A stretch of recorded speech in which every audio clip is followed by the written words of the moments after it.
Mesdames, messieurs, j'espère que vous allez tous extrêmement bien. Bienvenue sur cette toute nouvelle vidéo. Ça faisait longtemps que je vous avais pas proposé de review sur la chaîne YouTube. Enfin non, ça fait une semaine que je vous avais proposé la review sur The Boys sur la dernière saison. Et aujourd'hui, une semaine après, on se retrouve pour parler d'une série qui m'a le plus marqué durant cette année, voire les 2-3 dernières années. Je parle bel et bien de Spider Noir. Accrochez-vous bien parce que cette review, elle est vraiment banger parce que j'ai que du positif à dire pour une fois dans ma vie. Vraiment, ça fait plaisir de regarder une série et de se dire waouh, j'ai pris une claque du début jusqu'à la fin. La série a réussi à nous immerger dans son univers. J'ai envie de vivre dans les années 30. Est-ce que ça va pour vous? J'ai envie de vivre dans les années 30, j'ai envie de me trouver un beau petit chapeau, de porter un manteau et de devenir un détective privé. Et à partir du moment où tu veux vivre dans l'univers d'une série, à partir du moment où tu commences à avoir quelques tics de certains personnages, là, tu te rends compte que la série, elle est vraiment grotesque, et c'est le cas. J'ai envie de vivre en noir et blanc, j'ai envie de mettre un chapeau, j'ai envie de... C'était trop bien. Le lore ainsi que l'ambiance de la série est tellement bien fait, est tellement bien respecté, que vraiment j'ai pris un kiff incroyable du début à la fin. Je me suis quand même réservé un peu de surprise, j'ai pas binge-watché le tout en une seule journée. De toute façon, je travaille à côté, j'ai 10 000 choses à faire, alors me taper 8 épisodes en une seule journée, c'était littéralement impossible. Mais pour le coup, c'était pour mon plus grand bien parce que j'ai réussi à faire durer le plaisir pour 3 jours. J'ai regardé 2 épisodes le premier jour et 3 le deuxième jour, 3 le troisième jour. Je sais plus compter, mais vous allez faire le compte. Mais en tout cas, le dernier jour, j'ai regardé les 3 derniers épisodes. Et franchement, c'était vraiment banger, j'ai adoré la série du début jusqu'à la fin. Et d'ailleurs, attention, petit disclaimer, je vous arrête tout de suite pour ceux et celles qui ont regardé la série en couleur, vous êtes les plus grosses fraudes que l'humanité ait connues. J'abuse même pas si vous avez regardé en couleur, c'est quoi votre problème ? Parce que déjà, vous n'avez pas respecté le personnage ainsi que son lore en général, parce que de base, ça s'appelle Spider-Man Noir, ça se passe dans les comics, dans les jeux vidéo, dans toutes les adaptations, c'est un univers en noir et blanc qui se passe dans les années 30. Du coup, si, à partir du moment où c'est supposé être en noir et blanc, et toi tu regardes en couleur, déjà il y a un truc qui cloche. Alors oui, il y a Amazon qui ont fait en sorte que ça soit disponible en noir et blanc et en couleur pour faire en sorte que tout le monde ait la chance de regarder, parce que voilà, si tu prends un gamin, si tu prends quelqu'un de 14-15 ans, oui, peut-être qu'il va pas forcément apprécier le noir et blanc et tout, peut-être que oui, eux, ils seront obligés de regarder en couleur, ou peut-être un super gros adulte ou un truc dans le genre, parce que moi je me considère pas comme un grand adulte, tu vois, je suis un adulte mais pas très très grand, alors vous voyez ce que je veux dire. Mais en tout cas, si t'as suivi un peu les comics, si t'as joué au jeu Spider-Man Shattered Dimensions, et si tu connais le personnage un minimum, tu te dois de regarder en noir et blanc. Parce que moi, vraiment, les gens qui ne doivent pas regarder en noir et blanc, je les regarde très très bizarrement. Je vous jure que je juge très très fort les personnes qui n'ont pas regardé en noir et blanc. Je les juge très très fort parce que moi, j'avais fait le jeu à l'époque. À l'époque, quand j'étais petit, c'est vrai que ça me gavait un peu de faire des niveaux en noir et blanc avec un Spider-Man en noir et blanc. Mais maintenant, avec du recul, c'est banger. Et en plus de tout ça, la série a été pensée pour être regardée en noir et blanc. La série a été tournée et faite pour être regardée en noir et blanc. Simple exemple, parfois, il y a des scènes de contre-jour. Par exemple, t'as un personnage et derrière lui, t'as des lumières en couleur. C'est super moche parce que, logiquement, ça le fait pas. Parce que t'as des contre-jours, t'as des contrastes chelous et tout. Mais en noir et blanc, ça passe super bien parce que derrière, t'as une lumière blanche qui tabasse le personnage.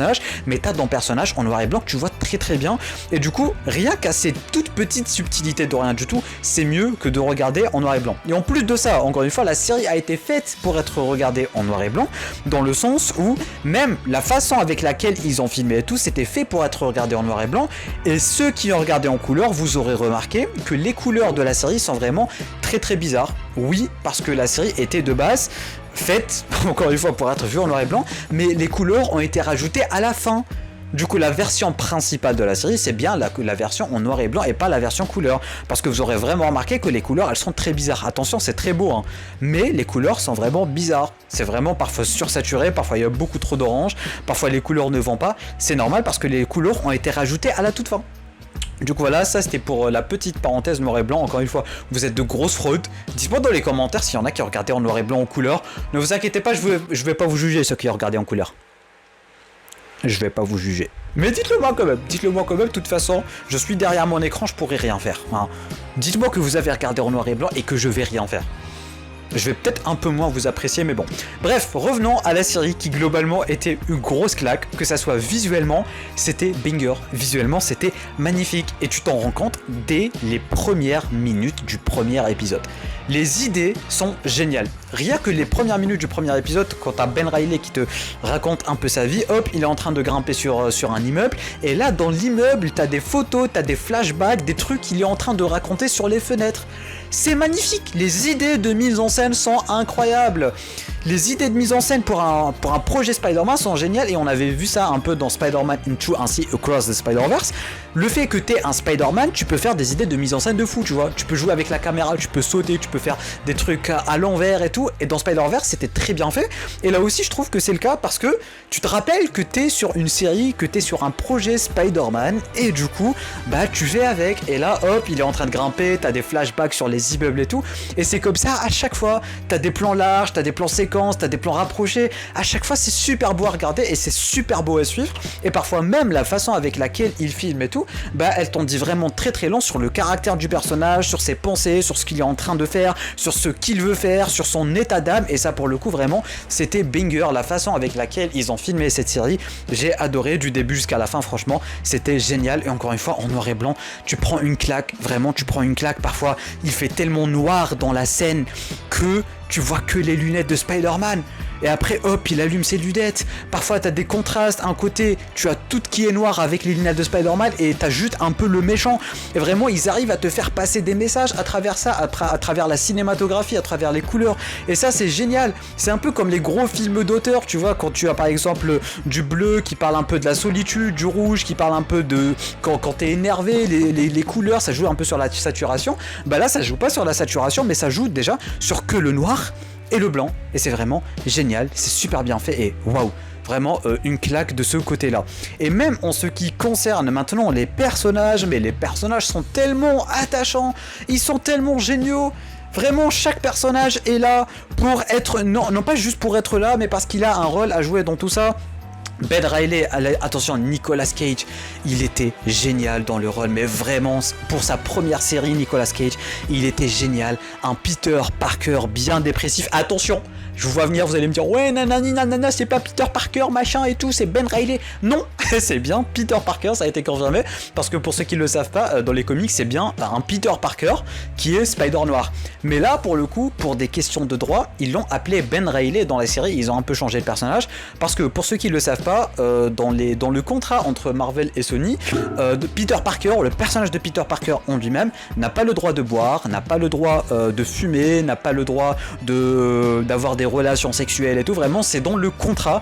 Peter Parker, en tant que personnage pour le grand public, n'a pas le droit de faire des trucs sur écran, sauf s'il a un costume noir. Et là, pour le coup, pour pouvoir avoir un Spider-Man bourré qui se barre en plein bar, pour avoir un Spider-Man qui dit des gros mots, pour avoir un Spider-Man un peu qui tue aussi, parce que oui, on l'a vu plus ou moins tuer des gens, alors il a fallu changer le nom du personnage, parce que si c'est Peter Parker, les accords entre Marvel et Sony ne leur accordent pas le fait d'utiliser Peter Parker. Du coup, ils ont changé son nom en Ben Reilly, mais c'est bel et bien Peter Parker, parce que durant une scène de l'avant-dernier épisode ou du dernier, je sais plus, ça a été confirmé, ils lui ont dit que si tu avais pas changé de nom, on t'aurait pas reconnu. Du coup, oui, à la base il s'appelait Peter Parker, et du coup après il a changé son nom en Ben Reilly. Ben Reilly qui dans les comics, dans la saga des clones, c'est tout simplement un clone de Peter Parker. Et à un certain moment, Peter ne savait plus qui Ben Reilly était, et Ben Reilly ne savait plus si lui aussi il était l'original ou pas. Pour le coup, ils ont juste pris le nom de Ben Reilly et son côté dépressif, mais à part ça, c'est bel et bien Peter Parker. Ils ont pris le nom juste pour pouvoir nous donner ce Spider-Man là, et pour le coup, c'était génial. On a un Spider-Man dépressif qui a perdu la femme de sa vie. Enfin, ça nous a un peu donné un Andrew Garfield, ce que Andrew Garfield aurait pu devenir, tu vois. Et ça, c'était génial. Le mec, il a perdu la femme de sa vie. C'est devenu un Spider-Man dépressif. Il a abandonné son costume. Il est en roue libre. L'humour est vraiment génial. La relation entre lui et les autres personnages est vraiment banger. Que ce soit le petit gamin, là, le petit garçon, à chaque fois qu'il est sur écran, il me fume de rire. Il est vraiment génial. Il y a aussi sa secrétaire. Mais quelle goat, mais quelle reine, la secrétaire. Surtout à la fin, quand elle a donné une gifle gifle à, je sais plus comment elle s'appelle, elle lui a donné une gifle, elle lui a dit ça c'est pour Ben, et après hop, une deuxième gifle, ça c'est pour moi. Mais c'était génial, ce personnage, il est vraiment goldé, en plus que son humour est vraiment génial. L'humour de ce personnage est un banger absolu, j'adore. Il y a aussi Robbie Robertson qui est aussi présent dans la série, qui dans la série est, est le meilleur ami de Ben Reilly. Franchement, le personnage aussi, il est goldé. On a le personnage de Lonnie Lincoln qui sera aussi présent d'ailleurs dans Spider-Man Brand New Day. Il était génial le personnage, ils ont nuancé le personnage comme ce qu'ils ont fait récemment avec la série Your Friendly Neighborhood Spider-Man, parce que pour ceux qui le savent pas, Tombstone à la base dans les comics c'est vraiment un gros parrain de la mafia machin et tout, un bon gros méchant. On l'a vu aussi dans Spider-Man Spectaculaire Spider-Man, mais pour le coup récemment j'ai l'impression qu'ils essayent d'un peu dédramatiser le personnage, de lui donner un certain background. Récemment dans la série Your Friendly Neighborhood Spider-Man, c'est juste un lycéen qui n'a pas de chance dans la vie, mais au fond ça reste un gars bien, il est juste là pour bosser pour la famille et tout. Et là aussi il s'est un peu égaré avec je sais plus comment il s'appelle, Silvermane qui a eu sa première apparition et adaptation en live action, et ça on va en reparler. Mais du coup oui, Lonnie Lincoln c'est pas forcément un méchant, c'est pas forcément un parrain de la mafia, mais c'est juste quelqu'un qui est perdu, et à la fin grâce à Robbie, grâce à Ben et grâce à la secrétaire, il a réussi à trouver son petit chemin, et ça c'est plutôt cool. Encore une fois, tous les personnages sont super bien nuancés et super bien écrits, c'est pas juste des méchants pour être des méchants, chacun a vraiment son propre background. Revenons un peu vers L'Homme Sable aussi, qui est aussi super bien écrit, son histoire est vraiment super géniale. Ils ont un peu refait toute l'origine story des personnages pour que ça colle un peu avec l'ambiance des années 30. C'était pas forcément Oscorp, c'était pas forcément d'autres trucs qui leur ont donné leur pouvoir, mais bel et bien quand ils étaient en guerre en France. Du coup c'est un peu à cause de la France en vrai qu'ils ont des pouvoirs, ça c'était un peu drôle de voir ça. Mais globalement même le personnage de L'Homme Sable il était vraiment génial, il était là par amour, ils ont tout fait par amour, que ça soit lui ou que ça soit Kat aussi qui a tout fait par amour. Et du coup le personnage tu le comprends de plus en plus, il était juste là pour elle, et à la fin il s'est un peu égaré, il croyait qu'il allait mourir mais finalement il meurt pas grâce à Ben, et du coup il y a vraiment une certaine sympathie qui s'adresse à Ben ainsi qu'aux autres personnages, et vraiment j'ai trouvé ça super génial. Tous les personnages sont super bien écrits. T'as aussi Electro, pour le coup c'était pas Max Dillon, parce que tous les autres personnages ils avaient vraiment leur nom. Lonnie Lincoln c'était Tombstone, bref, tous les personnages ils avaient vraiment leur nom, mais pour le coup, Electro c'était pas Max Dillon. Du coup, corrigez-moi dans les commentaires si je me trompe, mais j'ai pas l'impression d'avoir déjà connu le nom et prénom qu'ils lui ont donné dans la série. Dites-le moi, parce que même Flint c'était l'Homme Sable et tout, mais pour le coup, lui c'était pas Max Dillon. Et le personnage, il était chiant. Il était compliqué, il était à chaque fois qu'il était sur écran, j'ai voulu casser ma télé, mais encore une fois, c'est une preuve que le personnage est super bien écrit. Il est casse-pied, mais à un niveau incroyable. À chaque fois qu'il est là, t'as envie de lui donner une baffe, mais encore une fois, c'est le genre de personnage tellement il est bien écrit qu'il est chiant. Du coup, ils ont réussi à te faire comprendre que c'est un personnage chiant, et c'était vraiment très très cool. Il y a aussi Silvermane qui a eu sa première adaptation en live action, si je dis pas de conneries, on l'avait vu dans la série Spider-Man de 90, et c'est la première et dernière fois qu'on avait eu une adaptation du personnage à part dans les comics, et du coup là ça fait plaisir d'avoir une adaptation du personnage, vraiment c'était super cool. On avait un peu l'impression que c'était un peu le caïd, on va pas se mentir, peut-être que c'est une question de droit, ils ont pas pu utiliser Wilson Fisk parce qu'on avait Daredevil Born Again saison 2 qui était diffusé par le même moment, mais on avait l'impression qu'il devait plus ou moins jouer un rôle du caïd et tout, un parent de la mafia et tout, mais c'était aussi un personnage très attachant.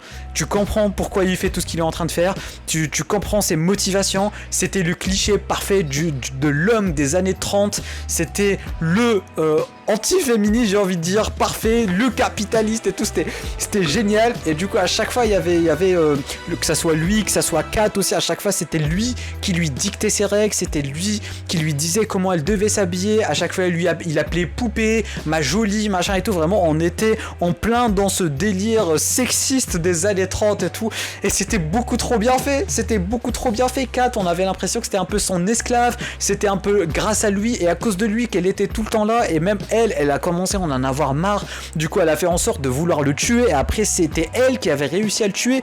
Mais vraiment toutes ces petites quelque chose de rien du tout ont fait en sorte qu'on soit immergé dans cette ambiance des années 30, un peu mafia, un peu gangster, super sexiste, anti-féministe, machin, où les femmes n'avaient pas leur place. À chaque fois les femmes ça faisait soit des serveuses, soit des prostituées et tout, et vraiment c'était génial le fait d'englober tout ça et de mettre de la nuance tout simplement dans tous les personnages, à partir de Ben Reilly mêlé jusqu'au dernier personnage. Ils étaient tous nuancés, ils avaient tous leur motivation, ils avaient tous la raison pour être là, présents dans la série.